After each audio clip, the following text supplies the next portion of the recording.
Ramai yang bercakap, hari ini nak buat konvensyen Melayu, piagam Melayu, apalah bercakap menjual nama Melayu dan Islam. Akhirnya, pokoknya, mereka hanya bercakap tentang kepentingan nak kekalkan kuasa masing-masing. Hei, orang-orang tua ni, dia tahu tak masalah yang sebenar yang berlaku ni? Tak habis-habis bercakap mengenai isu siapa yang lebih Melayu, siapa yang lebih Islam. Hei! Kita nak bagi tahu, pemuda kali ni berbeza. Pemuda hari ni, kita tak minat nak bercakap pasal politik kekuasaan ni. Tujuan utama kita adalah kita berminat nak bercakap soal survivality bangsa Melayu secara holistik. Itu lebih penting. Pemuda UMNO tidak akan sesekali dan tak mahu terperangkap dalam redung politik yang hanya bermain dengan kalam-kalam retorik tanpa hasil yang konkret. Cakaplah apa, hari ini nak penyatuan Melayu lah. Dulu ada sahabat kita yang bercakap tak boleh orang ni anti Melayu, akhirnya duduk potong rambut juga.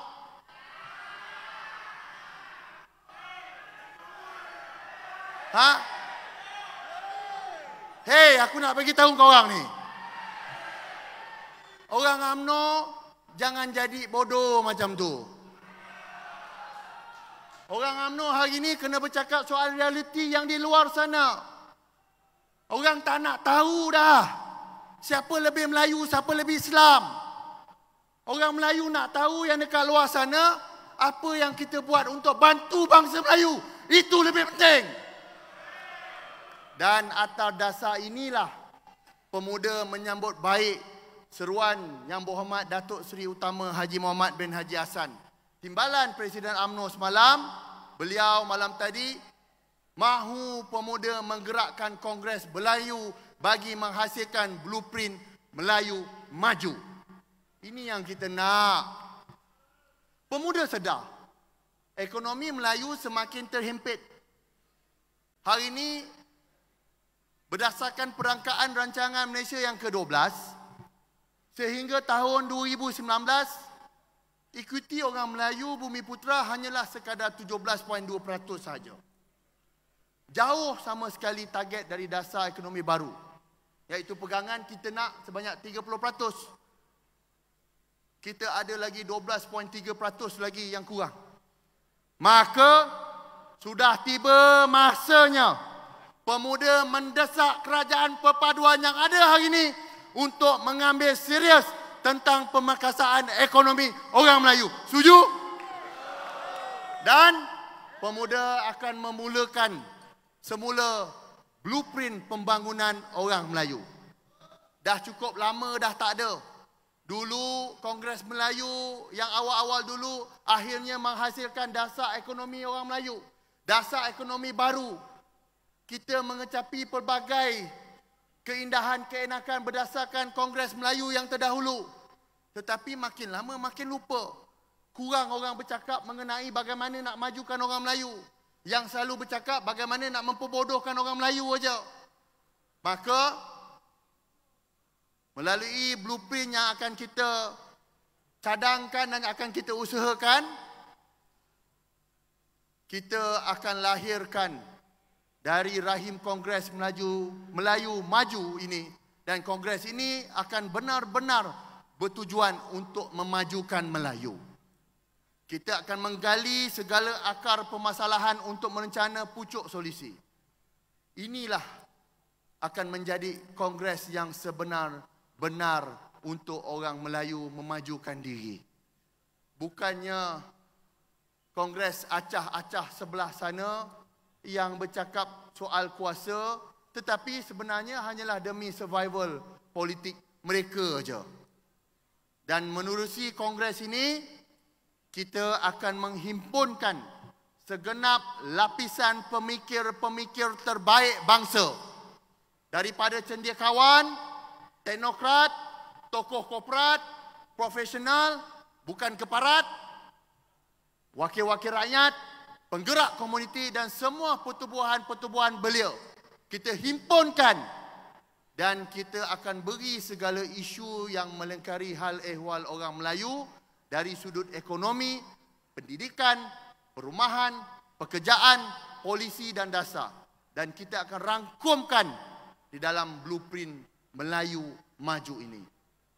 Dan inilah blueprint yang akan kita gunakan menjadi kiblat kita untuk tempoh mendatang untuk memajukan bangsa Melayu. Dan insya-Allah ini ikhtiar kita, ini cara kita. Sabar, sikit lagi. Semua dah dah ni. Sidang perwakilan sekalian, hari ini kita sudah menerja zaman politik yang baru. Zaman yang menuntut kita perlu beradaptasi dengan peredaran zaman. Zaman yang perlu cepat, tangkas dan tepat. Saya nak kongsikan, dekat sini siapa yang pernah sunat dengan Tok Mudin guna pisau duduk atas batang pisang? Siapa? Tak ramai. Ramai yang ni semua sunat laser je lah ni. Tapi saya nak bagi tahu. Kalau dulu tak ada lagi teknologi, kalau sunat dengan Tok Mudin guna pisau duduk atas batang pisang, 2 minggu belum tentu boleh pakai seluar. Tapi kalau sekarang dengan teknologi perubatan yang ada, sunat laser, pagi kau sunat, petang kau boleh pakai seluar lah.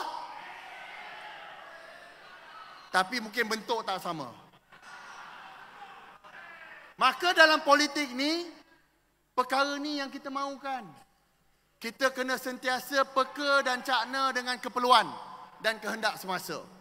Pemuda UMNO perlu cepat mendalui sebarang permasalahan supaya demand kita kembali meningkat. Pemuda perlu faham, rakyat sudah menolak politik kebencian. Rakyat dah menolak politik fitnah. Rakyat sudah menolak politik yang menakut-nakutkan. Rakyat inginkan sebuah politik yang didasari dengan rasa tanggungjawab, minda yang terbuka dan matang, yang mengakui kelemahan diri kita dan yang bersedia untuk memperbaiki dan tidak bertubi-tubi menangguk kelemahan orang lain. Pendek kata, rakyat mahu politik yang matang dan juga gentleman. Hari ini, saya nak menyeru pada semua pemuda. Usah kita bercakap mengenai keburukan orang lain. Hari ini kita kena sedar apakah kelemahan kita, kita perbaiki, kita naik dengan kekuatan kita sendiri. Cukup-cukuplah kita bercakap mengenai politik fitnah, cukup-cukuplah kita bercakap mengenai politik memburuk-burukkan orang lain. Dan untuk menjayakan perkara ini, perlu adanya sebuah perubahan. Berani untuk berubah dan jangan takut, jangan gentar. Kita sudah membuktikan apabila kita berani membuat perubahan, insya-Allah rakyat akan kembali percaya kepada kita. Contohnya jelas. Ketika pilihan raya negeri Melaka, ada Ketua Menteri saya berada kat depan ni.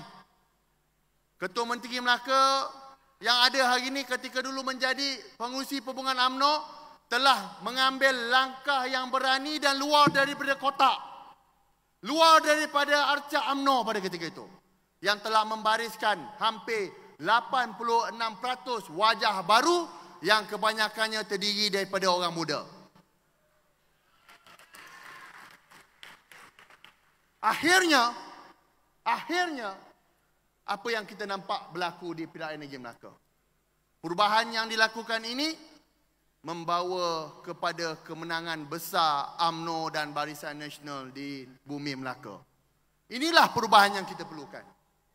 Malah, jika tiadanya keterbukaan dan kesediaan untuk kita berubah, tuan-tuan, kalau kita tak berani nak berubah, mana mungkin yang berdiri dan berucap di hadapan tuan-tuan semua hari ini adalah ketua bahagian yang termuda bagi penggal ini.